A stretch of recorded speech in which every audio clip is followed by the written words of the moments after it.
तो hi everyone, welcome back to D Patel vlogs. बहुत दिनों के बाद हम मिल रहे हैं, मुझे पता है, क्योंकि मेरा स्केड्यूल थोड़ा डिफ़िकल्ट था। मेरा कॉलेज भी शुरू हो गया था और मेरे साथ में जॉब भी थी, तो मुझे टाइम नहीं मिला था। लेकिन हाँ, ये वीडियो आ गया है। तो गाइस, अगर आप ये चैनल पे पहली बार आए हो तो मेरा नाम है दीप पटेल। मैं हूँ इंटरनेशनल स्टूडेंट इन कनाडा।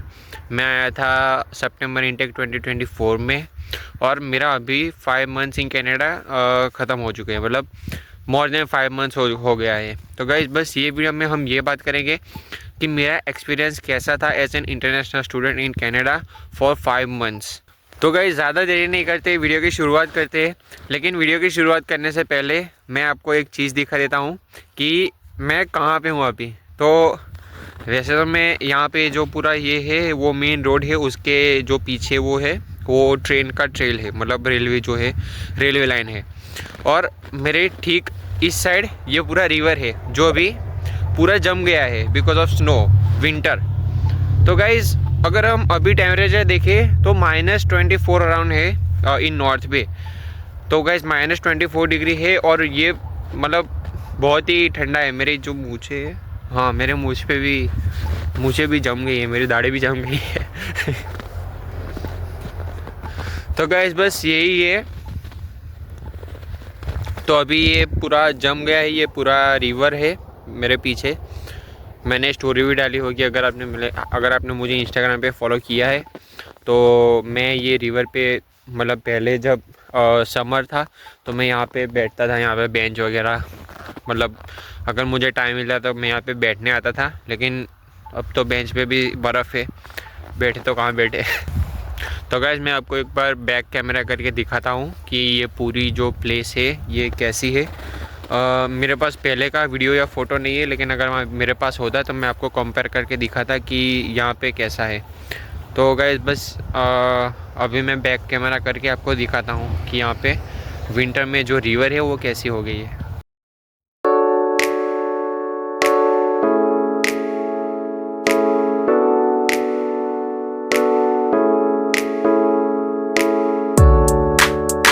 ये पूरा ट्रेन का ट्रेल है, उसके आगे है ये रोड, फिर आ जाता है डायरेक्ट। ये सब पार्क का एरिया था। ये जो बेंच वगैरह थे तो यहाँ पे वो पार्क था, और यहाँ पे वॉकवे था, मतलब जो रिवर साइड वॉक जो होता है ये था। और ये जो पूरा है ये पूरा रिवर है जो दूर दूर तक फैला हुआ है। लेकिन अभी क्या है कि विंटर की वजह से यहाँ पे सब ऊपर रिवर की जो पानी है वो सारा जम गया है, मतलब वो पूरा आइस बन गया है। तो गाइस, बस यही है, this is the beauty of Canada in winters. थोड़ा मज़ा आता है। और फिर वहाँ पे जो है वो बोट का एरिया है, मतलब वहाँ पे जो बोट का उनका जो स्टॉप वॉप जो भी होगा वो चीज़ है। फिर मैं बैठने के लिए कुछ जगह ढूंढता हूँ, अगर कोई जगह मिलती है तो फिर वहाँ पे बैठ के शांति से मैं आपको पूरा एक्सप्लेन करूँगा कि मेरा जो 5 मंथ्स एक्सपीरियंस कैसा है living in Canada as an international student. मतलब ऐसे कौन से चैलेंजेस थे या ऐसे कौन सी चीज़ें थी जो मैंने नई नई सीखी है, ऐसे कौन सी चीज़ें जो आपको ध्यान रखनी चाहिए जब आप इंडिया से कनाडा आ रहे हो। लेकिन अभी तो इंडिया से कनाडा आना थोड़ा मुश्किल हो गया है, लेकिन फिर भी अगर आप आ रहे हो तो आपको कौन सी ऐसी चीज़ है जो माइंड में रखनी चाहिए, मतलब आपका माइंडसेट कैसा होना चाहिए इन कनाडा। तो गाइस, बस हम यही बात करेंगे, लेकिन उससे पहले बैठने के लिए जगह ढूंढनी पड़ेगी।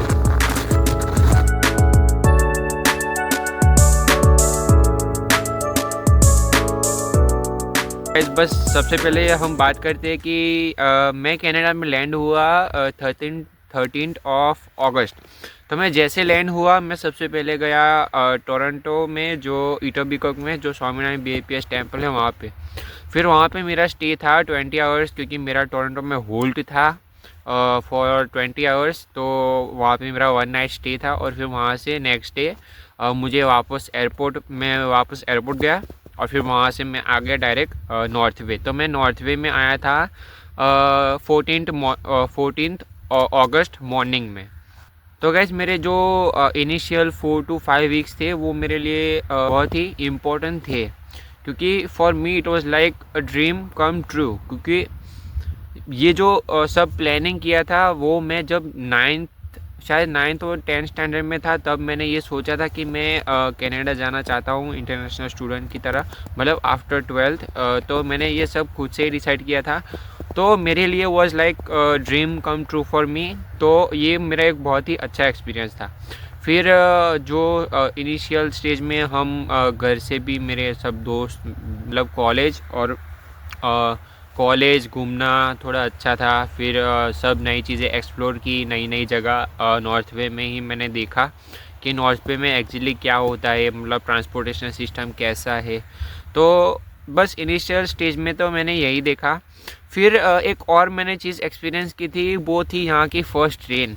तो गाइस जो यहाँ की जो फर्स्ट ट्रेन थी वो मेरे लिए like it was like very memorable for me, क्योंकि उसमें ऐसा एक इंसिडेंट हुआ था कि जैसे मैं कॉलेज से छूटा तो मैं बस में बैठा, और मैं जहाँ पे मेरा जो बस ड्रॉप करती है मेरे, मतलब जब हम रिटर्न में जब कॉलेज में आते हैं तो जिस स्ट्रीट पे मुझे बस ड्रॉप करती है वहाँ से मुझे आई थिंक 700 to 800 मीटर मेरी वॉक है घर तक। तो मैं जैसे ही बस से उतरा तो अचानक से बारिश होने लगी और मैं थोड़ा सा भीग गया था उसकी वजह से। मतलब ये थोड़ा मेरे लिए एक्सपीरियंस अच्छा था, क्योंकि कनाडा में फ़र्स्ट रेन जो थी वो मैंने एक्सपीरियंस की थी। मतलब इंडिया में तो जो नॉर्मल रेन तो वैसे ही थी, लेकिन वो एक होता है ना कि ऐसे ऐसे जो, मतलब जो मेरे जैसा कोई नेचर लवर है तो ऐसे ऐसे जो छोटी छोटी चीज़ें होती है नेचर से रिलेटेड, तो उसमें मज़ा आ जाता है, राइट। इन शॉर्ट मेरा जो फर्स्ट मंथ था और फर्स्ट 1.5 मंथ तो मैंने सब एक्सप्लोर ही किया था। मतलब कॉलेज में नए नए दोस्त बनाए, खैर नए नए नहीं, सब इंडियंस ही है, सब गुजराती है, सब मैं जिस गांव का हूँ वो वहाँ से आजू बाजू के ही है। तो लेकिन मैं इंडिया में ये लोगों को नहीं पहचानता था, मैं लोगों को नहीं जानता था। तो यहाँ पे आके वही लोग मुझे मिले, मतलब हम सब मतलब साथ है। तो मेरे जो कॉलेज फ्रेंड्स है वो भी सब गुजरात से ही है, और सब मेरे आसपास का जो गांव है वहाँ से ही है। तो एक चीज़ अच्छी थी कि ऐसा नहीं था मेरे लिए कि मैं सब नए नए लोगों से मिला। लेकिन गाइज एक जो डिफरेंस है टोरंटो और नॉर्थ बे में कॉलेज में, तो गाइज ऐसा है कि जो मतलब नॉर्थ वे में जो कॉलेज है वहाँ पे बहुत सारी कंट्रीज से कोई भी स्टूडेंट नहीं है। लाइक मेनली कैनेडियंस जो लोकल्स है वो है, और फिर आ जाते हम इंडियंस में भी गुजराती, पंजाबी और फिर साउथ इंडियंस लोग है ज़्यादा। और अगर हम देखने जाए दूसरी कंट्री से तो लोग दूसरी कंट्री से बहुत कम है। लेकिन अगर वो सेम चीज़ टोरंटो में होगी तो टोरंटो में ऐसा नहीं है। टोरंटो में एक कॉलेज में कैनेडियंस कम है, लेकिन जो दूसरी कंट्रीज है वो लोग स्टूडेंट ज़्यादा है, मतलब वहाँ पे एक्सपोजर ज़्यादा मिलता है। फिर गाइस एक और चीज़ मैंने एक्सपीरियंस की थी वो है यहाँ का स्नो। मतलब जो फर्स्ट स्नोफॉल था तो मतलब मुझे पता नहीं था कि स्नो हो रहा है बार।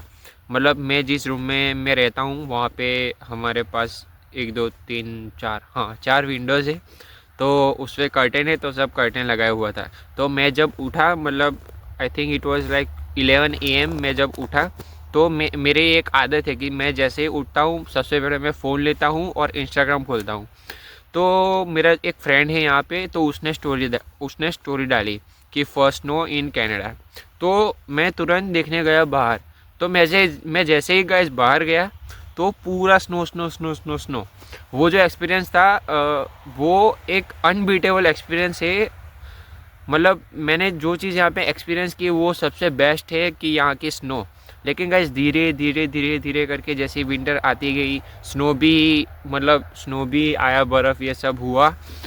तो गाइस अब लग रहा है कि समर ज़्यादा अच्छा था विंटर से, क्योंकि गाइस विंटर में जो मतलब जो ठंड लगती है, अभी भी मैं आपको बता रहा हूँ, अभी जो टेम्परेचर है वो -28 और -26 डिग्री है। मेरा जो हाथ है वो पूरा जम गया है, और ये जो मैं फ़ोन से वीडियो शूट कर रहा हूँ तो वो मैं ऑपरेट कर रहा हूँ ये पेन से। तो ये पेन का जो ये वाला पार्ट है वो रबर का है और इससे मेरा फ़ोन चल जाता है। ये ग्लव्स मैंने पहने हैं लेकिन अंदर भी मेरे हाथ पूरे जम गए हैं। बस यही है कि एक चीज़ मैं बोलना चाहूँगा कि अगर आपको कनाडा में अच्छी लाइफ जीनी है, मतलब रूल्स के हिसाब से, तो मतलब जो गवर्नमेंट रूल्स है वो जब जो जो टेंशन है वो तो सब चलेगा, पढ़ना लिखना फिर जॉब वगैरह वो सब चलेगा। लेकिन अगर आपको फिर भी कुछ अच्छे like if you want happiness, तो गाइस बस यही एक चीज़ है कि आपको, आप जो चीज़ कर रहे हो वो अच्छे से करो, उसमें आपको हैप्पीनेस मिलेगी। मेरा तो ऐसा है। अगर आपका कुछ कुछ और हो सकता है, तो guys try to find happiness in each and everything you do in your daily life in Canada. तो गाइस मेरा कैसा है कि अगर मैं जॉब गया, मैं जॉब से छूटा, तो मैं थोड़ी देर बाहर आ गया, मतलब मैंने स्नो देख ली, थोड़ा बाहर घूम लिया, तो बस ख़त्म, मैं उसमें हैप्पी हूँ। मतलब कुछ ऐसी चीज़ें ढूंढो जिससे आपको थोड़ा रिलीफ हो सकता है, आपका जो स्ट्रेस है वो उतर सकता है। और अगर हम स्ट्रेस की बात करें, तो मैं जब कनाडा आ गया, ये सब एक्सपीरियंस बात की, ये सब अच्छा था। अब हम बात करते हैं थोड़ा सीरियसली। तो गाइज़ फर्स्ट ऑफ ऑल जो होम सिकनेस है वो मुझे इतनी ज़्यादा नहीं हुई थी, लेकिन आई थिंक अराउंड 1 और 2 वीक्स मुझे ऐसा हुआ था कि मैं कहाँ पे आ गया हूँ, और लाइक मैं क्या करने आया था यहाँ पे और मैं क्या कर रहा हूँ, क्योंकि मुझे पता ही नहीं चल रहा था। मैं थोड़ा डिप्रेस हो गया था। उस टाइम पे भी मैं लोगों को बोलता था कि डिप्रेस नहीं होना है, सब हो जाएगा, जॉब मिल जाएगी, ये हो जाएगा, वो हो जाएगा, लेकिन मैं खुद उस टाइम पे डिप्रेस था। तो मैं डिप्रेस क्यों था? तो मैं डिप्रेस इसलिए था क्योंकि मैं जब आया तो मैंने ऐसा सोचा था कि, मतलब मेरा एक माइंडसेट था कि जैसे अगर विंटर आए उससे पहले मेरी जॉब लग जाए तो वो बहुत अच्छा है मेरे लिए, क्योंकि अभी मेरे बहुत सारे ऐसे फ्रेंड्स हैं जिनकी जॉब अभी नहीं लगी है, क्योंकि फर्स्ट ऑफ ऑल वो कनाडा में आए थे लेट, और फिर वो इतना एक्टिवली सब जगह अप्लाई नहीं करते हैं, उनके पास रेफरेंसेस कम है। मेरे केस में उल्टा था, मेरे पास, मैं अप्लाई भी करता था और मेरे पास रेफरेंस भी थी, क्योंकि मैं जिन लोगों के साथ रहता हूँ वो लोग यहाँ पे 1-1.5 साल से है और उनका सब अच्छा है। मतलब उन्होंने भी बहुत सारा स्ट्रगल किया है, लेकिन अभी उनकी जान पहचान यहाँ पे है अच्छे इंडियन स्टोरों पे, और या फिर जहाँ पे भी इंडियन लोग काम करते हैं तो वहाँ पे है। तो मैं जिनके साथ रहता हूँ तो वहाँ पे मुझे एक रेफरेंस मिल गया था, और फिर मुझे जॉब जल्दी मिल गई थी। तो गाइज़ बस यही है कि मेरे जो फ्रेंड्स हैं उनके पास अभी भी जॉब नहीं है, और अभी तो ज़्यादा डिफ़िकल्ट हो गया है, क्योंकि विंटर आ गया है, तो विंटर में सब यहाँ पे सब कम चलता है। वापस आते मेरे डिप्रेशन पे। तो मैं जैसे ही आया, मैंने माइंडसेट किया था कि बस मेरे जब जाऊँ तो मेरे 2 वीक्स में या मैक्सिमम 3 वीक्स में मुझे जॉब मिल जानी चाहिए। तो मेरे हो गए लाइक 3 to 4 वीक्स मुझे जॉब नहीं मिली। उस टाइम पे मैंने कोई रेफरेंस नहीं लगाया, कुछ नहीं, मैं बस नॉर्थ बे में ही जॉब ढूंढ रहा था, मतलब सब जाके जाता था, रेज्यूमे देता था, दैट्स ऑल। फिर मैं एक दिन गया, हमारे जो घर पे है एक भाई, उनके साथ गया मैं स्टर्जन फॉल्स से यहाँ से 40 किलोमीटर दूर। तो वहाँ पे मैं गया, वहाँ पे अप्लाई किया कुछ जगह पे, वहाँ से भी कोई रिस्पांस नहीं आया। और फिर उन्होंने ही, मैं जिनके साथ गया था उन्होंने ही, एक यहाँ पे एक स्टोर होता है DQ नाम का, मतलब डेयरी क्वींस, यहाँ पे सब आइसक्रीम प्रोडक्ट्स, आइसक्रीम और फिर ग्रिल साइड, मतलब जो बर्गर, फ्राइज, सैंडविच, ये सब मिलता है, राइट। तो उनके वहाँ पे पहचान थी, और फिर वहाँ पे एक बंदा चाहिए था जो लॉन्ग टाइम के लिए मतलब जो लॉन्ग टाइम के लिए वहाँ पे जॉब कर सकता है। तो मेरा जो कोर्स है वो था 2 साल का, तो मैं यहाँ से कहीं नहीं जाने वाला हूँ 2 साल के लिए। तो बस मेरा जब इंटरव्यू था तो मुझे ऐसा ही बोला था कि लॉन्ग टर्म के लिए हम हायर कर रहे हैं। तो उस टाइम पे मेरा हो गया था, मतलब इन शॉर्ट अगर हम देखने जाए तो मेरा जॉब लग गई थी, आई थिंक फोर्थ और फिफ्थ वीक में मेरी जॉब लग गई थी जब मैं कनाडा आया तब। लेकिन मैं डिप्रेस इसलिए हुआ था क्योंकि मेरा माइंडसेट ऐसा था कि जब मैं जाऊं तो मतलब विंटर से पहले मेरी जॉब लग जानी चाहिए। तो मैंने जब खुद से अप्लाई किया, नहीं लगी, तो मैं थोड़ा निराश हो गया था, थोड़ा सैड हो गया था, और मुझे ऐसा लग रहा था कि फिर मेरे पीछे जो मेरे फैमिली है तो उनको मैं कैसे सपोर्ट करूँगा, मैं जो लोन्स लेके यहाँ पे आया हूँ वो मैं कैसे पे करूँगा वापस। तो गाइज़ बस यही सब ओवर थिंकिंग मुझे होने लगी थी। फिर गाइज़ ये तो हो गया, चलो ये तो मान लेते हैं कि जब जॉब नहीं होती है तो सबको ऐसा होता है। फिर आती है जब जॉब शुरू हुई, जो मेरा पहला वीक था, मतलब जो पहला वीक था वो मेरा ट्रेनिंग का वीक था। जो दूसरा वीक आया तो तब मैंने किया था वहाँ पे 23 आवर्स सेकेंड वीक में, जो मेरा पेड वीक था। मतलब जो मेरा फर्स्ट वीक था वो मेरा पूरा ट्रेनिंग वीक था, उसमें मुझे कोई पे नहीं था क्योंकि वो ट्रेनिंग वीक था। तो गाइस दूसरे ही वीक से मेरी पे शुरू हो गई थी और दूसरे वीक मैंने किया 23 आवर्स पर वीक। अब उसमें कैसा था कि मैं कॉलेज गया, कॉलेज से जैसे घर आया वैसे ही मेरी राइड थी, तो फटाफट से कॉलेज से घर आके सीधा जाना था जॉब पर। मतलब दूसरे ही वीक में मैंने ऐसा किया, तो उसमें मेरी फट गई। तो लाइक मैं ऐसा सोच रहा कि ये कैसी ज़िंदगी है, मतलब जैसे ही कॉलेज गए शाम को वापस घर आए, शाम को भी नहीं, मतलब जैसे ही 3 बजे घर आए, 3:30 बजे राइड है, 4 बजे वहाँ पे जॉब मेरे शुरू करना है। तो गाइस बस ये थोड़ा मैनेज करना डिफ़िकल्ट था। तो फिर वहाँ पे मुझे समझा गया कि देख तू कनाडा में आए, इतना तो तुझे करना ही पड़ेगा। फिर मैंने भी माइंडसेट बनाया कि अगर हम कनाडा में आए हैं तो ऐसी लाइफ तो होगी ही होगी, क्योंकि मेरे अकेले की लाइफ ऐसी नहीं है, बहुत सारे ऐसे लोग हैं जो पूरी जॉब कॉलेज ये सब ऐसे मैनेज करते हैं। मतलब उनको रेस्ट कम मिलता है और ये भागा-दौड़ी ज़्यादा होती है, क्योंकि आप कॉलेज जा रहे हो, फिर आप तुरंत घर पे आके 40 किलोमीटर दूर जॉब करने जाते हो, फिर वहाँ से रात को लेट आते हो, आके खा के सो जाते हो, दूसरे दिन यही चीज़ आपको करनी रहती है। तो गाइस एक ये चीज़ थी कि जैसे ही मैं कॉलेज से आया मुझे फटाफट से जाना था जॉब पे। आया मैं घर पे वापस, मैं जाके सो गया खा के, दूसरे दिन उठा कॉलेज गया, आके जॉब से आके मैं घर रात को लेट से सो गया, दूसरे दिन कॉलेज, फिर एक छुट्टी थी तो उसमें मैंने पूरे दिन में उस दिन मैं पूरा दिन सो गया था, क्योंकि मैं जो 3 दिन में इतना थका था। फिर मैंने माइंडसेट बनाया कि अगर मैं कनाडा में हूँ तो ये तो करना ही पड़ेगा, और फिर मैं खुद वहाँ पे बोलता था कि मुझे जितना हो सके उतना काम दो काम दो काम दो काम। तो बस गाइज यही है कि अपना माइंडसेट ऐसा रखो कि अगर आप कनाडा में आए हो तो आपको ये सारी चीज़ तो करनी ही पड़ेगी। आपके मतलब कोई कुछ ऐसा नहीं है कि आपको नहीं होगा। और गाइज एक और चीज़ है कि Canada is land of opportunities. आप यहाँ पे जो करना चाहते हो वो आप कर सकोगे, क्योंकि यहाँ पे आपको कोई टेंशन नहीं होगी। बस आपको पढ़ाई करनी है, आपकी जो पढ़ाई है उस पर आपको फोकस करना है। अगर आपकी जॉब लग गई है तो बस वो करना है, और फिर जो घर का जो कामकाज है वो तो आपको करना ही है, राइट। तो गाइस बस इतना ही है और कुछ टेंशन नहीं है यहाँ पे। ये जो स्ट्रगल आप अभी कर रहे हो, मतलब एज ए स्टूडेंट या इनिशियल लाइफ में, वो आपको बैक ईयर्स में मतलब 10, 12, 15 साल के बाद आपको ये बहुत ही बेनिफिशियल होगा।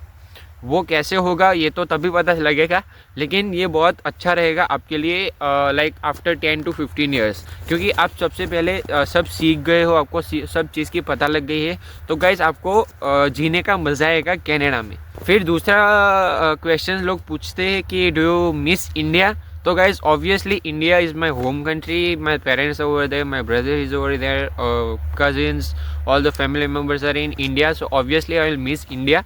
तो गाइज बस कभी कभी ऐसा लगता है कि इंडिया जाना है, लेकिन प्लान तो अभी तो क्या प्लान करें क्योंकि अभी मैं आया हूँ, अभी मेरा एग्जैक्टली मेरे 5 मंथ्स हो गए हैं, और उसके ऊपर लाइक 1 वीक हो गया है, लाइक 5 मंथ्स एंड 1 वीक। तो गाइस बस मेरा ओवरऑल जो एक्सपीरियंस है वो अच्छा है यहाँ पे। और गाइस एक और चीज़ है कि अगर आप अपने प्लान के हिसाब से चलोगे तो यहाँ पे बहुत सारी जो चीज़ है वो इजी हो जाती है। मतलब आप कुछ भी कर रहे हो तो अगर आप प्लान के हिसाब से चल रहे हो तो यहाँ पे जीना बहुत ही इजी है, उतना कुछ डिफ़िकल्ट है नहीं। मतलब जितना लोग बताते हैं कि ये है वो है, सब चीज़ें हैं, लेकिन सब प्रॉब्लम्स भी है। लेकिन गाइस आप भी मुझे कमेंट करके बताओ कि कौन सी ऐसी कंट्री है जहाँ पे प्रॉब्लम नहीं है, राइट। अगर अगर हम देखें तो मेरे फैमिली में इंडिया में भी प्रॉब्लम्स थे, इसलिए मैं आ गया कनाडा। मैं कनाडा क्यों आया? कमाने के लिए, पढ़ाई करने के लिए। तो गाइस अगर वहाँ पे प्रॉब्लम था तो ही मैं यहाँ पे आया ना। अगर मुझे वहाँ पे कुछ प्रॉब्लम नहीं था, मैं यहाँ पे अच्छी लाइफ जी रहा होता, मेरी जो फैमिली बैकग्राउंड है वो वहाँ पे अच्छी होती, मतलब जो वेल्थ वहाँ पे अच्छी होती, अच्छे पैसे होते, तो फिर मैं यहाँ पे क्यों आता मतलब हाँ घूमने आता अगर मेरे पास वहाँ पे पैसे होते। प्रॉब्लम हर कंट्री में है, कोई भी कंट्री ऐसी नहीं है, कोई भी जगह ऐसी नहीं है कि जहाँ पे प्रॉब्लम नहीं है। लेकिन आपको देखना पड़ेगा कि आप कहाँ पे सेट होते हो और आप कहाँ से आपकी जो फैमिली है, आपका जो फैमिली है उनको आप सपोर्ट कर सकते हो। तो गाइस मेरे लिए coming to Canada is not like waste of money. फिर गाइस एक दूसरी बात है कि do I regret coming to Canada in 2024 international as an international student. तो गाइस सीधा आंसर है no, I don't regret coming to Canada as an international student, क्योंकि मेरा जो सब प्लान था मतलब फॉर फर्स्ट 6 मंथ्स उस हिसाब से सब हुआ था। मेरा जो जॉब है वो भी जल्दी लग गई थी। तो गाइस बस ऐसा ही है कि अगर आप अपनी चीज़ें अपनी तरीके से अपनी तरह से आप सीखोगे तो आपको अच्छा लगेगा यहाँ पे, ऐसा कुछ है नहीं। तो गाइस बस यही है। गाइस अब मैं आपको बताऊंगा कि मैं कौन सी ऐसी चीज़ें जो मैं सीखा। तो गाइस सबसे पहले आ जाता है कि मैंने ऐसा सीखा है कि जब भी हम हमारे कंफर्ट जोन से बाहर आते हैं तो मतलब थोड़ा डिफ़िकल्ट तो होता है, लेकिन उसमें हमको ज़्यादा सब चीज़ें सीखने को मिलती है। जैसे मैंने आपको मेरा जो जॉब का था वो मैंने बताया था कि जो मेरा दूसरा वीक था वो मैं डायरेक्ट मतलब कॉलेज से जॉब पे गया, तो वो मेरे लिए डिफ़िकल्ट था, लेकिन वो चीज़ मुझे एडेप्ट करनी होगी और मैंने वो एडेप्ट कर ली। अब मुझे उसमें कोई प्रॉब्लम नहीं हो रहा है, राइट। मतलब I can do anything like मुझे वो जब भी बुलाएंगे जॉब में जाऊंगा, सब मैनेज मैं कर लूँगा। मतलब थोड़ा मुश्किल हो सकता है लेकिन ऐसा कुछ नहीं है, अगर आप पूरे अच्छे से देखोगे तो सब मैनेज हो जाएगा। फिर गाइस दूसरी चीज़ आ जाती है कि बजटिंग एंड मैनेजिंग एक्सपेंसेस। तो गाइस ये चीज़ मुझे इंडिया में नहीं आती थी, क्यों? क्योंकि मैं वहाँ पे कुछ अर्न नहीं करता था, राइट। ये चीज़ मैंने यहाँ पे आके सीखी। मैं यहाँ पे पार्ट टाइम जॉब करता हूँ। तो गाइस मैंने क्या किया कि मैंने सबसे ज़्यादा प्रायोरिटी दी मेरी नीड्स को।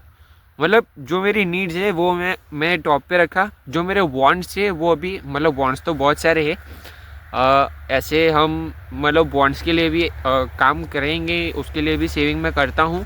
लेकिन गाइस अभी मैंने इनिशियल स्टेज में मैंने प्रायोरिटाइज़ किया है मेरे नीड्स को, फिर मैंने रखा है मेरे वांट्स को। क्योंकि अगर मेरी नीड्स फुलफ़िल हो जाती है दैट्स ऑल डन। जो मेरा जो सेविंग है वो मुझे बैक कंट्री इंडिया में भेजना है, क्योंकि मुझे जल्द से जल्द वहाँ पे लोन जो है मैंने जितना पैसा वहाँ से लेके आया हूँ उतना पैसा मुझे वापस करना है। मतलब फिर करना है इन द सेंस कि अगर आप अपने पेरेंट्स के पैसे लेके आए हो तो फिर गाइस वो भी वापस करना होता है, राइट। फिर दूसरी चीज़ सीखने को ये मिली, मतलब बहुत ज़्यादा नहीं मिली, थोड़ी सी मिली, कि कुकिंग। गैस कुकिंग में मैं बोलूँ ना तो मुझे उतना कुछ ज़्यादा आता नहीं है यहाँ पे कुकिंग का, राइट। तो मेरे घर पे जो है वो सब बनता है, सब मिल के बनाते हैं, तो मैं वहाँ पे देखता हूँ, तो उस वजह से मुझे थोड़ा थोड़ा कुकिंग आ गया है। इस कुकिंग के बारे में मैं एक चीज़ और बोलूँगा कि अगर आप इंडिया में हो, आपके पास थोड़ा टाइम है, तो like for girls it's like a little easy than boys for cooking.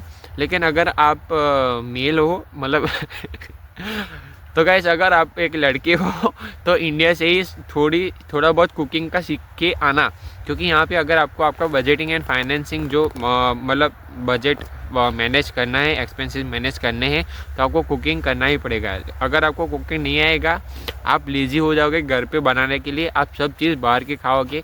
यहाँ पे सब चीज़ बाहर की फ्रोज़न मिलती है, अगर आप फ्रोज़न चीज़ें खाओगे बीमार पड़ गए तो आपको यहाँ पे और प्रॉब्लम होगी। और guys one main mistake in Canada is getting सिक, क्योंकि अगर यहाँ पे अगर आप बीमार हुए तो आपको बहुत ज़्यादा प्रॉब्लम होगा। मतलब सबसे पहले तो आप जो सफ़र करोगे आपकी बीमारी से वो तो है ही, लेकिन यहाँ पे हॉस्पिटल्स और ये सब जो हॉस्पिटल सिस्टम है वो बहुत ही ख़राब है। मतलब अभी मैं शायद 2-3 वीक पहले मेरे साथ एक बंदा आ रहा था हमारी कार में, मतलब राइड में आ रहा था, तो उसका कुछ वो थोड़ा बीमार था, तो वो इमरजेंसी वार्ड में गया था। तो वो सुबह का गया था, उसका नंबर लगा शाम को भी नहीं, मतलब रात को लगा 7:30 बजे उसका नंबर लगा। वो गया था सुबह का 9 बजे का, और ये भी इमरजेंसी वार्ड में, राइट। तो गाइस ये हॉस्पिटल सिस्टम मेडिकल सिस्टम बहुत ही ख़राब है इन कनाडा। अब जो भी चीज़ अगर आपको थोड़ा सर दर्द भी होगा, आप जाओगे तो आपको वो बोलेंगे कि 1 वीक बाद आना, अपॉइंटमेंट लेनी पड़ती है। तो गाइज़ ये बहुत ख़राब चीज़ है कनाडा में। तो गाइज़ आप अगर कनाडा में हो तो आपको कुछ ना कुछ प्रॉब्लम तो होगा ही होगा, लेकिन गाइज़ उसमें डीमोटिवेट मत होना। जो चीज़ मतलब आप पहले से पूरा प्लानिंग के हिसाब से चलो, और अगर उसमें भी आपका मतलब ऐसा कुछ ख़राब टाइम आ जाता है तो गाइज़ उसमें आप कुछ सीख लो। मतलब सीख लो इन द सेंस कि उसमें भी आप देखो कि ऐसा कौन सी पॉजिटिव चीज़ है जो आप इम्प्लीमेंट कर सकते हो। अगर आपका कुछ अच्छा हो रहा है तो वहाँ पे भी कुछ सीखो, अगर आपके साथ कुछ बुरा हो रहा है तो वहाँ पे भी कुछ सीखो। तो गाइस आप जितना सीखोगे उतनी आपको सब चीज़ की पता लगेगी और नॉलेज होगा, आपको सब एक्सपीरियंस होगा। तो गाइस आपको फ्यूचर में इसकी कोई प्रॉब्लम नहीं होगी। तो गाइस ये वाली वीडियो में बस इतना ही था। अगर आपको ये वाला वीडियो अच्छा लगा है तो फटाफट से जाके लाइक शेयर कमेंट कर दीजिए। जितना हो सके उतना शेयर कीजिए आपके दोस्तों के साथ कि एक्सपीरियंस मेरा कैसा था यहाँ पे। मतलब सब मेरा तो पॉजिटिव ही है। मतलब अगर कुछ चीज़ें छूट गई होगी मेरे से कुछ चीज़ें छूट गई है कहने के लिए, तो गाइस बस यही है कि मेरा जो ओवरऑल एक्सपीरियंस है वो बहुत अच्छा है कनाडा में। मतलब मैं जैसे एक्सपेक्ट करके आया था मुझे सब अभी वैसा ही है। तो गाइस मुझे अभी कोई प्रॉब्लम नहीं है। जो प्रॉब्लम है वो तो होगी लेकिन हाँ वो भी सॉल्व कर देंगे, उसका कोई टेंशन नहीं है। तो अगर आप भी कुछ कनाडा में हो तो कुछ टेंशन वेंशन मत लो, मस्त अच्छा ज़िंदगी जियो। अपना जो कॉलेज है वो करो, जॉब करो, घर का काम करो, जो कुछ नया करना है वो करो, फ्यूचर प्लान्स बनाओ, उसके ऊपर वर्क करो और आपके जो फ्यूचर ड्रीम्स गोल्स है वो फुलफ़िल करने के लिए वर्क करो। तो गाइस मैं ये वीडियो थोड़ा लंबा तो करना चाहता था लेकिन अभी बहुत ठंड लग रही है मुझे। मैं थोड़े कपड़े भी उस हिसाब से लेयरिंग में पहन के नहीं आया हूँ, तो मुझे जाना है फटाफट से घर और थोड़ा मतलब गर्म होना है। क्योंकि अभी मुझे बहुत ठंडी लग रही है, तो इसलिए अभी हम वीडियो यहाँ पे पॉज कर देते हैं। लेकिन गाइस स्टे ट्यून्ड, मैं जितना हो सकेगा उतना आपको इन फ्यूचर में जो वीडियो देता हूँ उसमें मैं ट्राई करूँगा कि मैं जितनी ज़्यादा इन्फॉर्मेशन आपको दे सकता हूँ उतना मैं दूँ, आपको पता लगे कि यहाँ पे क्या है। और गाइस मैं ऐसा सोच रहा हूँ कि अभी मैं डेली व्लॉगिंग शुरू करूँ। मतलब मेरी जो डेली लाइफ है इन कनाडा वो कैसी है। तो गाइस आप नीचे कमेंट करो कि क्या मुझे ऐसा करना चाहिए या नहीं करना चाहिए। लेकिन अभी मेरे टाइम के हिसाब से मुझे ऐसा लग रहा है कि थोड़ा टाइम कम है। तो गाइस बस यही था ये वाले वीडियो में। बहुत ही जल्द मिलते हैं अगली वीडियो में, तब तक के लिए goodbye and stay healthy.